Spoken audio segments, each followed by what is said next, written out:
Sandrine Mérès-Coucouroute, nous nous rencontrons et j'ai grand plaisir à vous revoir après avoir enregistré une série d'interviews, de micro-portraits d'autres membres du réseau Rencontre des auteurs francophones que vous avez créé en plein confinement, si je ne m'abuse, c'était dans cette période-là. Alors donc vous êtes autrice, mais vous êtes aussi la fondatrice de cette association internationale. Alors ma première question portera sur le lien qui s'est noué entre vous et la littérature. Est-ce qu'il y a dans l'enfance, est-ce qu'on peut trouver dans l'enfance une première, un premier apprivoisement du livre par l'enfant que vous étiez dans le milieu familial où vous étiez? Alors d'abord, oui, j'ai été élevée avec l'amour des livres par mon père. Mon père qui a été élevé dans les lycées et les écoles françaises catholiques en d'autres terres, et donc qui était un passionné de tout ce qui était littérature française. Et la première chose qu'il a fait le jour où il est arrivé à Paris avec ses valises, c'est qu'il a refait les rues décrites dans Balzac, chez Ouais. Baudelaire, enfin voilà. Et donc, il a retrouvé le Paris qu'il avait appris à aimer à travers nos grands auteurs. Donc ça a été, oui, mon premier rapport à la littérature me vient de mon père. Après, je n'ai pas fait des études de lettres, malheureusement, parce que je fais partie de cette génération où nous a dit qu'il fallait, travailler, avoir un travail sérieux. Et donc, je me suis orientée vers d'autres études, mais j'ai toujours été extrêmement attirée par le livre, par l'écriture. J'écris depuis mon plus jeune âge. Hein. Si on fouille dans mes archives que j'emmène un peu partout dans le monde où je me déplace, il y a mes cahiers de poèmes. J'avais 7 ans, 8 ans, 9 ans, c'est mes premiers cahiers. Puis après, mes journaux, journaux intimes, carnets de voyage, donc une multitude de rapports à l'écriture depuis mon jeune âge. Alors là, c'est ce que vous écriviez déjà, mais qu'est-ce que vous lisiez? Quels étaient les livres qui se trouvaient dans la bibliothèque de votre père lorsque vous alliez y jouer ou bien vous y distraire? Des choses très différentes. Beaucoup de classiques. Et après, beaucoup de livres sur la Seconde Guerre mondiale, parce que mon père était féru d'histoire et essentiellement de cette période, donc il m'a entraîné dans cette lecture-là. D'ailleurs, j'ai beaucoup lu entre peut-être 15 ans et 25 ans que des essais. J'étais incapable de lire un roman, incapable de lire de la fiction. J'étais sur des essais, que ce soit historique, philosophique, mais j'avais besoin de ce rapport au vécu et je pense que ça me vient aussi effectivement de cette grande bibliothèque remplie de livres historiques. Et puis un peu de tout aussi, parce que mon père a fait des études de médecine. Il y avait des livres magnifiques des années 50, des années 40 et 50 sur le corps humain. Et il y avait aussi une exploration littéraire, hein, différente mais littéraire. Alors, lorsque vous avez commencé vous-même à écrire, vous êtes tourné, et à nouveau, je l'ai dit pour les autres intervenants de ces interviews, je leur ai dit que je n'ai lu aucun des livres pour ne pas faire d'interview littéraire. Mais dans votre cas, l'atelier au fond de la cour, je l'avais lu au moment où il est sorti. Et est-ce qu'on peut dire que l'apprentissage de l'écriture littéraire proprement dite vous a permis d'explorer votre enfance, votre passé, votre tradition familiale? Est-ce qu'il fallait passer par là pour raconter l'atelier au fond de la cour? Je pense, je pense que de toute façon, l'écriture est un exercice de recherche de soi, de compréhension de soi, de son milieu familial, de son histoire, de ce qu'on porte. Et même si on veut y échapper, parce que j'ai jamais voulu raconter mon histoire, d'ailleurs ce n'est pas mon histoire, il y a Oui. des bribes d'histoire, mais c'est vrai que je pense qu'elles sont importantes et je pense qu'elles construisent notre imaginaire et que bah, le vécu construit la fiction aussi. Je mets un peu au défi tout auteur de ne rien trouver de personnel dans ce qu'il écrit. Je pense que c'est impossible. Quel est le moment où, en écrivant un texte, vous vous êtes dit que ce texte avait une autre valeur que la simple valeur de communication? Je rappelle que vous avez eu une carrière professionnelle tournée vers l'événementiel, vers la communication, donc j'imagine vers une écriture de texte fonctionnel qui avait un objectif. Est-ce qu'il y a eu un moment dont vous vous souvenez où vous vous êtes dit, tiens, j'écris là quelque chose qui appartient à un autre domaine?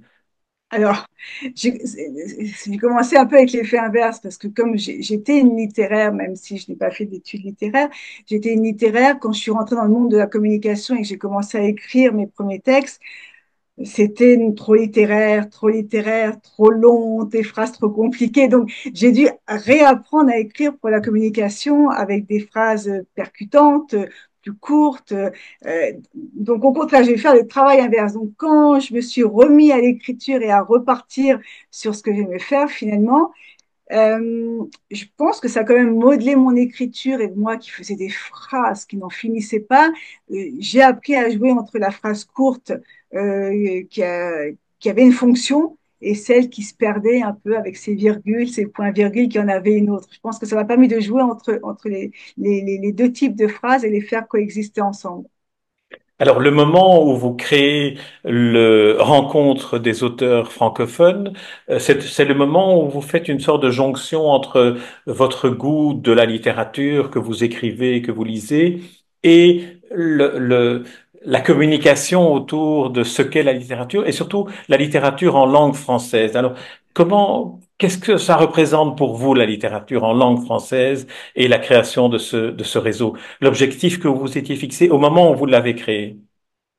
Alors, l'objectif, il n'a cessé d'évoluer parce qu'effectivement, à la base, il a été créé pour mettre en avant et donner plus de visibilité aux auteurs francophones du territoire américain, parce que ça a commencé comme ça, hein, c'était sur le territoire américain. Après, ça a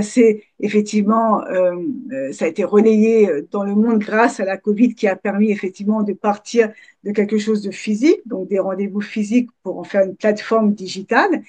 Et puis, aujourd'hui, on est sur une démarche beaucoup plus vaste qui est d'offrir et de permettre à la littérature francophone d'être accessible à tous et partout. Donc, quand je dis à tous, c'est aussi sur des territoires où il est impossible d'acheter un livre tant il est cher, mais aussi sur des territoires où il y a des talents qui sont incapables de dépasser leurs frontières parce que c'est juste impossible d'être lu à l'étranger.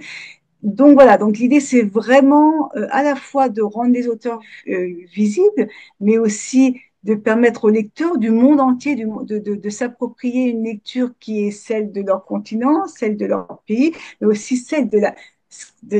Aujourd'hui, la francophonie, elle est présente dans 88 pays officiellement via l'Organisation internationale de la francophonie. Donc, dans 88 pays du monde, elle est reconnue, cette francophonie. Elle est vivante, elle est belle, elle est différente. C'est une langue différente.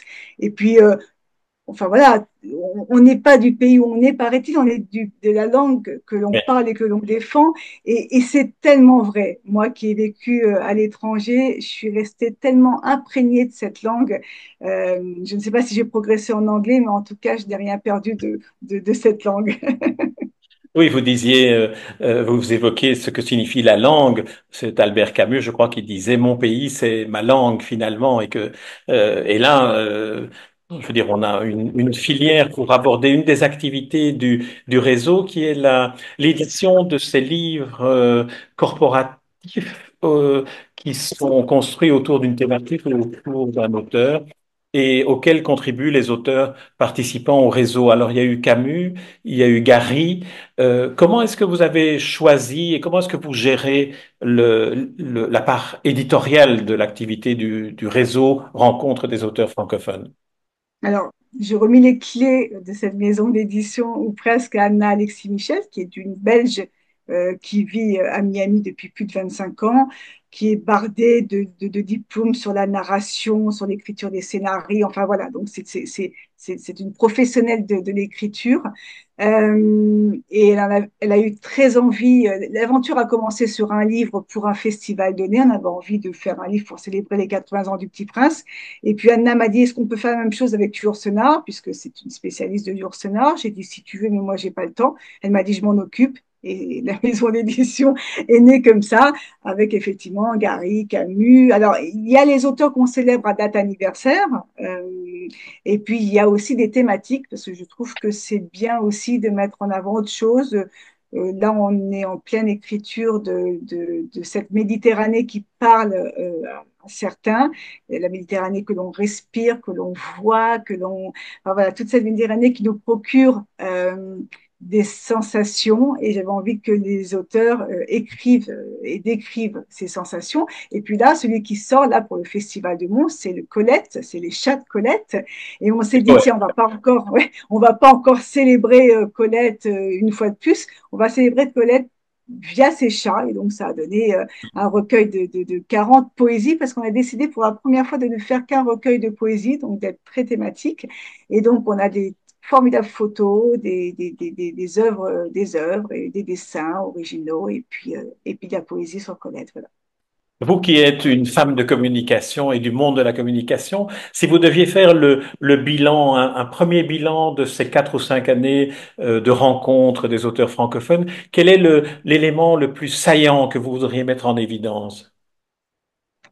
Alors d'abord, c'est une formidable aventure qui ne cesse. On est parti de rien, Jean. C'est juste extraordinaire. On est parti de rien. Aujourd'hui, c'est 350 auteurs dans 54 pays. C'est des activités au quotidien. C'est une plateforme. Là, il y aura une nouvelle plateforme en 2025 qui va être 10 fois supérieure à ce qu'elle est aujourd'hui, qui va permettre une interaction énorme avec les auteurs, les lecteurs, etc.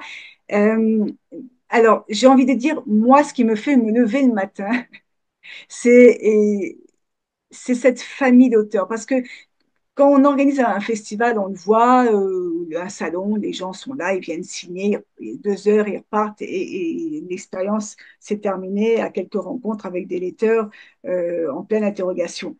Nous, quand on réunit des auteurs, ce sont des gens qui appartiennent, qui sont membres d'une association, membres d'un réseau. Donc, il y a une espèce de famille qui s'est construite qui fait qu'il y a des auteurs qui étaient tout seuls et qui, du jour au lendemain, se retrouvent soutenus, lus, encouragés. Et ça, c'est essentiel. Et moi, quand j'ai un auteur qui me dit c'est grâce au réseau que j'en suis là aujourd'hui, bah, écoute, c'est le plus beau moment de la journée, quoi. Voilà.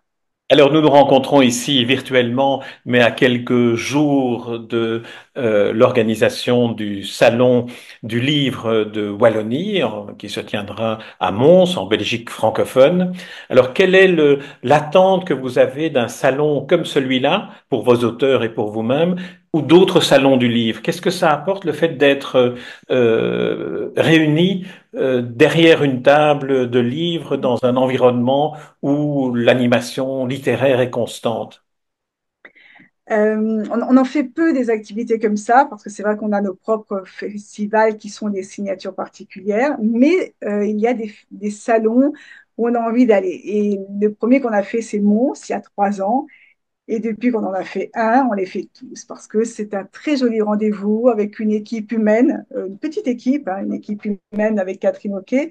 Et puis, il y a une énergie particulière. Voilà. Et donc, on se retrouve tous. L'année dernière, on était venus de 3 continents différents. Cette année, 2, il me semble. On se retrouve cette année à 15 auteurs. L'année dernière, nous étions 12. Et on vit un moment particulier de rencontre avec nos amis belges qui sont extrêmement sympathiques, extrêmement accueillants. Et c'est toujours très agréable de venir en Belgique. Mons, c'est une petite ville adorable qu'on a adorée. Et, euh, et voilà. Et je crois que vivre ces 3 jours ensemble, c'est déjà un bonheur avant même d'avoir vendu le premier livre. On se rencontre pour un apéro avec vous d'ailleurs, Jean, et c'est un vrai plaisir. On dînera ensemble, on aura des moments de rencontre en dehors du salon, et donc ça va être 3 jours extraordinaires pour notre équipe. Eh bien, c'est sur ce mot extraordinaire que je vous clôturerai cet entretien et puis on se revoit avec grand plaisir en ce qui me concerne à Mons lors du Salon du Livre de Wallonie. Merci Sandrine Mérès-Coucouroutz pour cette... Merci, Jean. À bientôt. À bientôt.